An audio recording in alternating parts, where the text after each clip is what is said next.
Goeiedag en welkom by Inspireer. Hierdie week kuier ons saam rondom die tema Laat die Here ons volmaak. En ek neem aan, dis algemene kennis, of dalk nie so algemene kennis nie. Daar's net een wie my en jou kan volmaak, en dis Jesus Christus. In Johannes 4 lees ons hierdie besonderse storie, waar Jesus in gesprek tree met 'n Samaritaanse vrou. As ons luister na die konteks, dan klink dit vir my of hierdie vrou ver van God af geleef het. En in hierdie gesprek kom Jesus met hierdie woorde, vers 14, Wie egter van die water drink, wat ek hom sal gee, sal nimmer as te nooit weer dors word nie.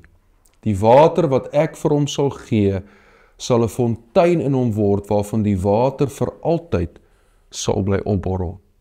Daar's net een, wie my en jou kan volmaak. Sy naam is Jesus Christus. Geen plesier van hierdie wêreld, geen goed kan my en jou volmaak nie. Terwyl ons hierdie week wegspring, wil ek jou herinner, wil ek dit net weer vasmaak in my en jou hart. Daar's net een wat ons kan volmaak, sy naam is Jesus Christus.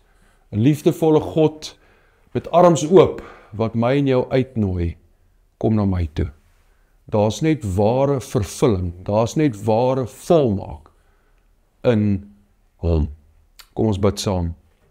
Hemelvader, dankie dat ons hierdie week kan afskop in U naam. Die naam bo elke ander naam, die naam voor wie elke knie sal buig en elke tong sal bely dat U die Here is. En my gebed is waar mense vandag na hierdie video kyk, dat U hulle sal nooi om hulle vol te maak. 'n vervulde, 'n vol lewe is slegs te kry in en deur Jesus Christus.